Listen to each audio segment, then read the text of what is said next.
Comme l'histoire des temps anciens a retenu Pharaon d'Égypte et empereur romain comme grands bâtisseurs de leur nation, les temps modernes pourront inscrire dans leurs annales le président Pierre Nkurunziza du Burundi comme grand bâtisseur de son pays. Dès son règne à l'an 2005, le président Pierre Nkurunziza avait lancé la politique des grands travaux. Des travaux communautaires du samedi qui ont rapidement révolutionné les mentalités. Les Burundais ont pris conscience de leur destin et ont bâti des infrastructures d'une envergure inégalée. De 2005 à 2016, plus de 5000 écoles ont été construites, des écoles primaires, des écoles secondaires, techniques et professionnelles, ainsi que des universités.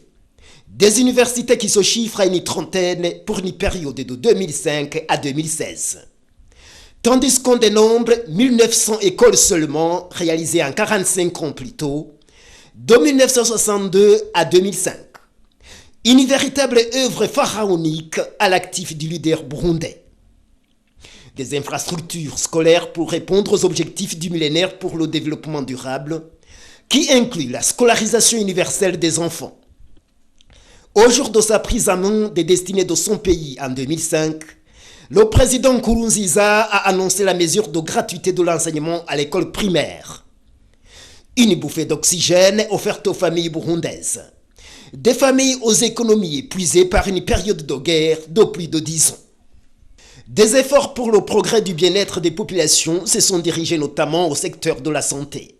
Des infrastructures de santé se sont multipliées dans toutes les provinces du pays en cette frénésie des travaux communautaires.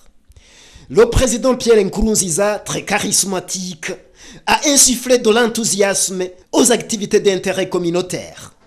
De cet enthousiasme, le peuple burundais a pu réaliser des établissements de santé à haute gamme, comme l'hôpital de 3e référence en province de Karusi, l'hôpital d'Ombanda équipé du matériel ultramoderne, comme le scanner, l'hôpital communautaire de district à Gihofi en commune Bukemba, autant d'infrastructures qui témoignent du grand bond en avant initié au Burundi depuis l'arrivée de Pierre Nkurunziza aux affaires du pays le 26 août 2005.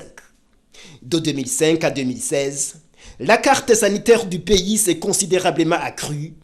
Plusieurs hôpitaux et centres de santé construits dans toutes les provinces au grand rythme des travaux populaires du samedi. La ferveur du président Nkurunziza pour la promotion de la santé des populations de son pays s'est manifestée dès le jour de la prise en main des rênes du pays. Au discours d'investiture, le 26 août 2005, il a surpris agréablement les Burundais en instituant solennellement la mesure de gratuité des soins de santé pour les enfants de moins de 5 ans. La gratuité des soins de santé pour les mères enceintes et en couche.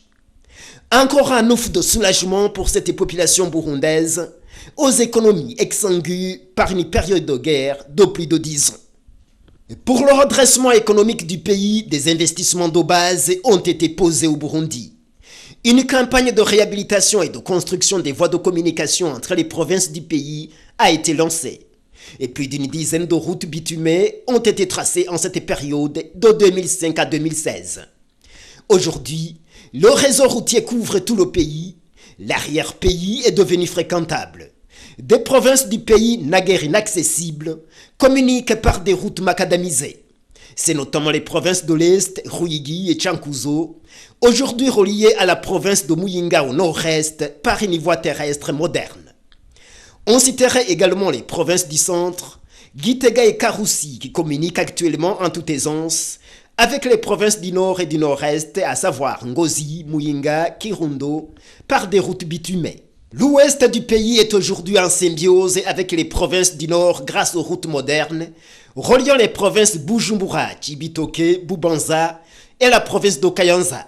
D'autres routes restées en chantier en cette année 2016, comme la route reliant les provinces de Ruyigi et Gitega, la route dite Nyakararo-Mwaro-Kibumbu, Gitega, la route Mugina-Mabanda-Nyansalak, qui fait communiquer la province Makamba avec la Tanzanie. À côté des routes, des infrastructures de marché. Des locaux modernes pour centres de négoce ont été bâtis dans toutes les provinces. Des infrastructures réalisées grâce aux efforts des populations locales avec l'appui du gouvernement.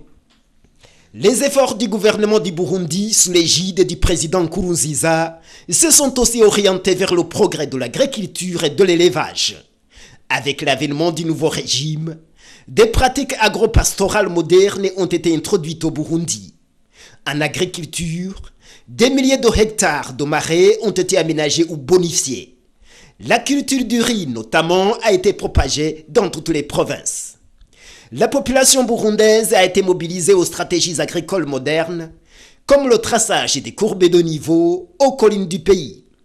Avec la subvention des engrais chimiques, les agriculteurs du Burundi, traditionnellement pratiquant une agriculture extensive, ont embrassé l'agriculture intensive. Une véritable révolution agricole au Burundi. À ce chemin du progrès, le secteur de l'élevage n'a pas été en reste. De bêtes de races modernes ont été distribuées aux ménages, notamment des espèces bovines rentables en lait et en viande.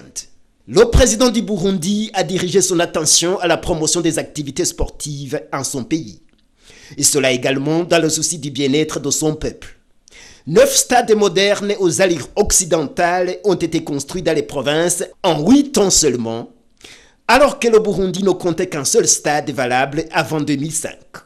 On citerait notamment le stade Urukundo en province Ngozi, qui se dresse sur la colline de Bouye, le stade dénommé Vizigiro au chef-lieu de la province Rumonge, le stade de Gishubi en province de Gitega, pour ne citer que cela. Les bienfaits du président Nkurunziza pour son pays et son sens de leadership ont retenti dans le monde. Des organisations aux 4 coins du monde éprise de vérité et d'amour pour le progrès des peuples ont décidé de porter à l'apothéose le président Pierre Nkurunziza, grand leader du Burundi et dirigeant modèle pour l'Afrique. L'organisation d'origine japonaise AfriJapan, œuvrant pour la coopération de l'Afrique et du Japon, a décerné au président burundais le prix du leader du développement communautaire africain. L'événement a eu lieu le 1er juin 2013 en ville japonaise de Yokohama. Cette organisation a rendu hommage au président du Burundi pour s'être investi au développement communautaire de son pays au moyen des travaux communautaires. L'autre prix, c'est celui reçu à Nairobi, au Kenya, en août 2009. Une consécration offerte par l'organisation African Forum for Religion and Governments, Afrique en sigle. Ce prix est réservé à un leader modèle pour une Afrique nouvelle. À New Delhi, en Inde, le président du Burundi a reçu le prix d'une étoile qui brille en Afrique. Et c'était en novembre 2010. L'organisation Unity International Foundation a couronné le président du Burundi pour les œuvres spectaculaires accomplies dès son accession au pouvoir en 2005. Et selon l'organisation Unity International Foundation, le président Pierre Nkurunziza est une lumière qui ravive l'espoir pour l'avenir de toute l'Afrique. Le leader du Burundi s'est révélé champion pour la paix en son pays et dans le monde. C'est à ce titre qu'il a reçu le trophée pour la paix à Durban, en Afrique du Sud, de la main de l'ancien président Thabo Mbeki, c'était en 2006. Un prix décerné par l'organisation Accor. Même prix pour la paix reçu en septembre 2007 à Addis Abeba en Éthiopie. Un prix offert par l'organisation Interfaith Peace Building Initiative, une organisation qui milite pour la foi aux initiatives et pour la paix dans le monde.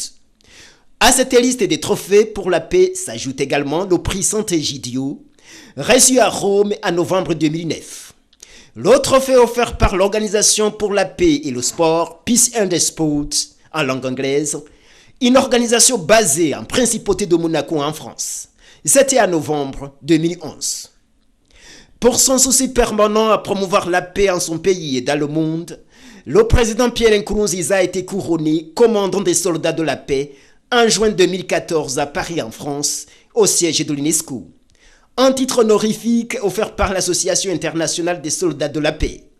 À cette occasion, le leader célèbre du Burundi a arboré une médaille d'honneur frappée du grand croix commémoratif de la paix et un cordon bleu. Au regard du bilan éclatant à l'actif du président Pierre Nkurunziza pour le progrès de son pays, le peuple du Burundi aurait intérêt à se lever comme un seul homme et resserrer sa confiance autour de ce leader au charisme jamais égalé, actuellement au Burundi en Afrique. Quant à la communauté internationale, Elle devrait se défaire des courants malveillants qui ont prévalu en ces derniers temps contre le Burundi et son leader légitime, le président Pierre Nkurunziza. Cette communauté internationale devrait assurer notamment au peuple burundais et à son leader un soutien indéfectible au nom du progrès de l'humanité. Un soutien qui s'orienterait notamment aux investissements pour promouvoir l'emploi en son pays, dans l'emploi afin de résorber le chômage qui guette de jeunes burundais sortant des écoles tous les ans.